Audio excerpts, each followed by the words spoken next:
Bagi teman-teman yang belum follow Instagram saya, silakan teman-teman follow Instagram saya karena di Instagram ada informasi menarik dan penting yang saya upload.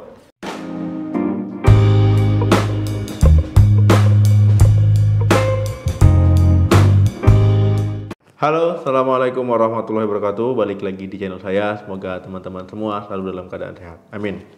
Teman-teman, mengukur kadar saturasi oksigen itu merupakan cara terbaik untuk melihat kondisi diri kita, untuk mengetahui kondisi diri kita, apalagi ditambah dengan masa pandemi.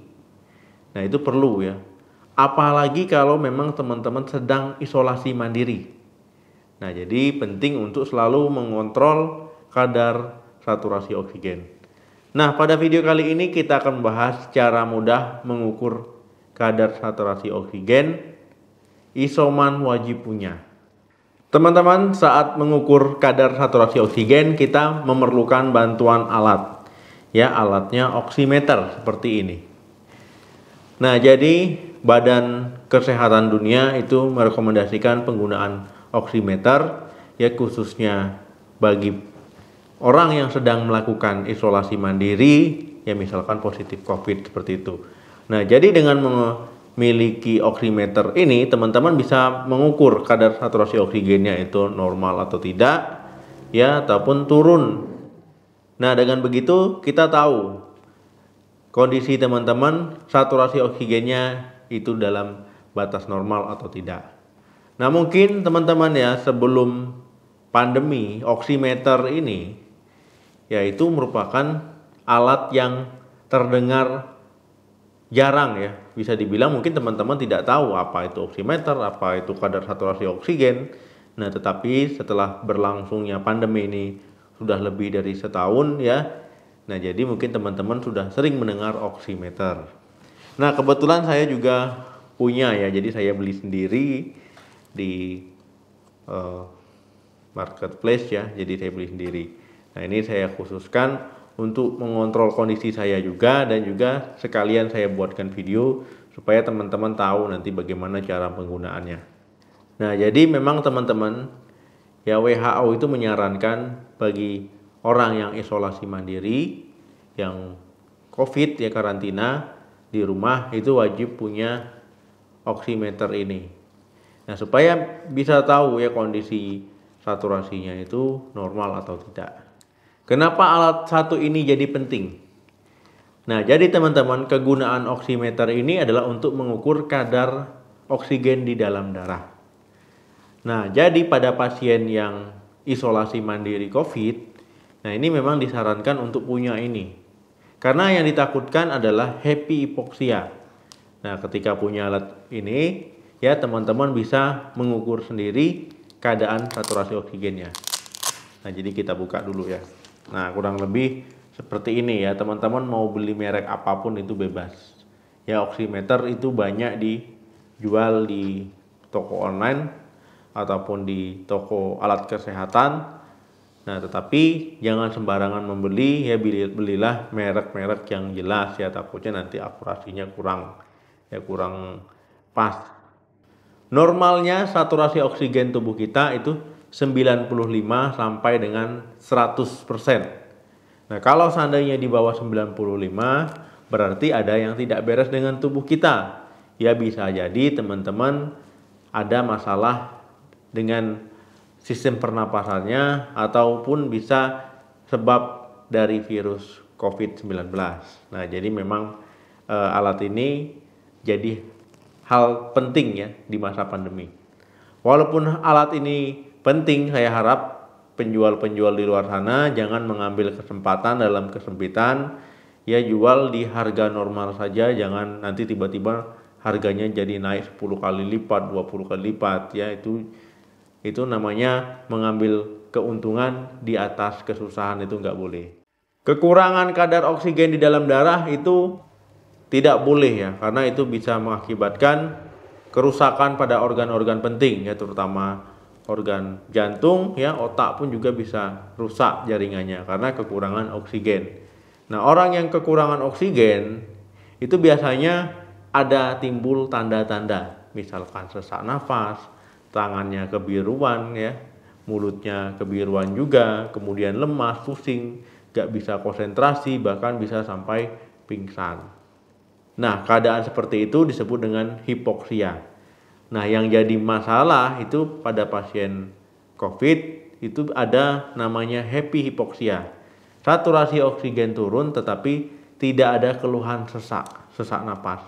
Nah, biasanya pasien datang ke rumah sakit ya, tiba-tiba dicek saturasinya misalkan 80. Setelah di swab antigen misalkan hasilnya positif. Nah, itu pasien merasa dirinya tidak sakit ataupun tidak sesak. Ya, kemudian ketika kita jelaskan ini mengarah COVID, ya mereka tidak terima. Akhirnya mereka bilang di-COVID-kan. Padahal saturasi oksigennya sudah turun, ya ditambah lagi dengan foto rongsen dada. Nah, itu hasilnya ya sudah putih semua ya, sudah ada peradangan situ ya, sudah ada cairan ya di paru-paru. Makanya saturasi oksigennya turun ataupun saturasi oksigennya tidak normal. Nah, ini ada contoh foto rongsen pasien yang saturasinya turun ya tetapi tidak mengeluh sesak napas ya ketika diukur 80%. Nah, sedangkan yang di sebelah kiri saya ini adalah foto rongsen dada itu yang normal. Jadi kelihatan ya bedanya ya. Nah, inilah jadi penyebab saturasi oksigen turun karena harusnya paru itu berisi udara ya, kantung-kantung paru itu alveolus itu berisi udara ya, seperti sarang lebah ya, bulat-bulat seperti buah anggur yang harusnya isi udara tapi terisi cairan ya, ketika difoto itu jadinya putih. Nah, jadi happy hipoksia itu berbahaya karena dia tidak ada gejala, saturasi turun ya, tiba-tiba pasiennya bisa hilang kesadaran. Nah, tetapi tidak semua pasien COVID itu mengalami happy hipoksia. Tetapi ada yang mengalami happy hipoksia. Rata-rata yang saya temui itu kebanyakan mengalami ya. Nah, jadi penting untuk memiliki oximeter ini bagi orang yang isolasi mandiri.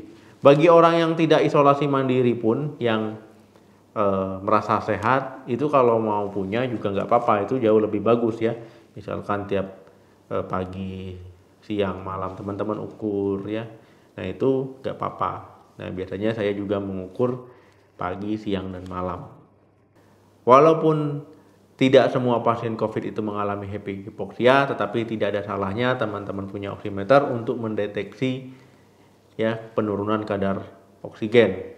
Ataupun ini bisa jadi ya sebagai pencegahan kalau seandainya yang ditakutkan itu kondisinya makin turun. Nah, jadi supaya tahu, misalkan isolasi mandiri ya, tiba-tiba saturasinya jadi 91. Nah, itu kan ada nanti tindakan yang harus teman-teman lakukan, lapor ke fasilitas kesehatannya kalau saturasi oksigen turun, walaupun teman-teman tidak merasa sesak. Penggunaan oximeter ini juga berguna supaya pasien itu ketika datang ke rumah sakit itu tidak dalam keadaan yang buruk ya, misalkan tidak sadarkan diri. Nah, jadi sebelum itu terjadi teman-teman sudah bisa mendeteksinya ketika diukur, oh turun nih, oh masih aman, itu berarti tidak perlu ke rumah sakit. Tapi kalau turun ya perlu ya untuk dilakukan tindakan selanjutnya. Hal yang perlu teman-teman perhatikan ketika menggunakan oximeter. Nah, teman-teman selama isolasi mandiri ataupun tidak isolasi mandiri, kalau punya gunakanlah 3 kali sehari, pagi, siang, ataupun malam. Nah, itu lebih bagus. Tapi kalau teman-teman menggunakannya pagi dan malam itu juga nggak apa-apa. Tapi yang direkomendasikan adalah pagi, siang, malam. Ini khusus bagi orang yang isolasi mandiri tanpa gejala ataupun dengan gejala yang ringan. Kemudian setelah teman-teman mengetahui kadar oksigen turun, teman-teman bisa mengatur pernapasannya ya, tarik napas dalam ya, kemudian keluarkan, dan juga ganti posisi menjadi terungkurap ya, telungkup. Nah, itu juga akan membantu meningkatkan kadar oksigen di dalam darah. Bagaimana cara penggunaannya, Dok? Nah, jadi penggunaan oximeter ini ya itu dengan cara dijepit di jari ya, biasanya di jari jempol ya, jempol tangan kanan, tangan kiri, mau telunjuk juga boleh ya. Nah, itu adalah jari-jari yang paling sering. Nah, memang saat ini ada smartwatch, handphone ya, yang sudah bisa mengukur kadar saturasi oksigen. Nah, tetapi kedua alat tersebut, baik smartwatch ya, baik handphone, itu tidak seakurat oximeter ini ya. Karena ini memang diciptakan ataupun dibuat untuk mengukur kadar saturasi oksigen teman-teman. Saat teman-teman menghidupkan oximeter ini kita hidupkan dulu ya. Nah, ini ya akan memancarkan cahaya warna merah. Nah, tulisannya di sini adalah SpO2 ya dalam persen dan PrBPM. Nah, jadi SpO2 itu adalah menggambarkan saturasi oksigen teman-teman dia dalam persen. Kemudian yang sebelahnya, nah yang PrBPM ini adalah untuk menggambarkan nadi teman-teman. Nah, jadi kita pasang saja ya, langsung dijepit ya. Nah, SpO2 itu saturasi oksigen, sedangkan sebelahnya itu nadi. Oksigennya 95 sampai 100 itu normal. Nah, sedangkan nadi itu 60 sampai 100 itu normal ya, lebihnya tidak normal. Nah, ini saturasi oksigennya 95, 96 karena saya sambil bicara. Nah, ketika kita mengatur nafas ya, mengatur pernapasan, dia biasanya naik. Nah, kemudian untuk teman-teman saya ingatkan, ketika menggunakan oximeter itu kukunya dipotong dulu. Kemudian kalau yang pakai kutek ataupun kukunya berwarna gelap, ini takutnya akan mengganggu sensor tadi. Sensor tadi dia cahaya tadi akan menangkap hemoglobin. Kalau seandainya kuku teman-teman ada tempelan apa gitu ya, kutek ataupun kuku palsu, itu akan sulit ya untuk mendeteksi kadar oksigen teman-teman ya. Nah, ini akan semakin sulit. Jadi kukunya kalau bisa yang normal-normal saja, yang panjang dipotong ya, jangan yang aneh-aneh. Kemudian ketika teman-teman misalkan dalam menggunakan alat ini tiba-tiba saturasi oksigennya 93, itu teman-teman nggak usah panik dulu, walaupun normalnya itu kan 95 sampai 100. Di bawah 95 itu kan nggak normal. Teman-teman nggak usah panik dulu, atur napas dulu, rileks dulu, jangan panik ya. Nah, atur napas, tarik napas dalam gitu. Nah, supaya siapa tahu posisinya kurang pas, supaya siapa tahu karena teman-teman sedang panik. Nah, jadi jangan ya langsung menyimpulkan, wah ini COVID nih, ya enggak gitu juga. Jadi saya ingatkan, kalau tidak sesuai harapan jangan panik ya. Kemudian dalam menggunakan alat ini jangan gerak-gerak gini-gini ya, sengaja dimain-mainkan gini. Tenang. Nah, jadi itu adalah cara yang terbaik. Jadi saya ulangi ya, kita hidupkan. Mau hidupkannya langsung dari sini baru dijepit itu juga boleh ya, pastikan menjepitnya kuat, posisinya pas ya, itu akan terbaca.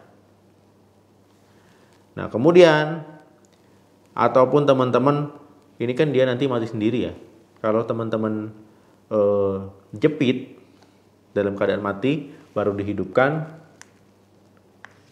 itu juga boleh ya. Nanti dia scan sendiri yang mendeteksi kadar saturasi oksigen di dalam darah kita ya, di tubuh kita.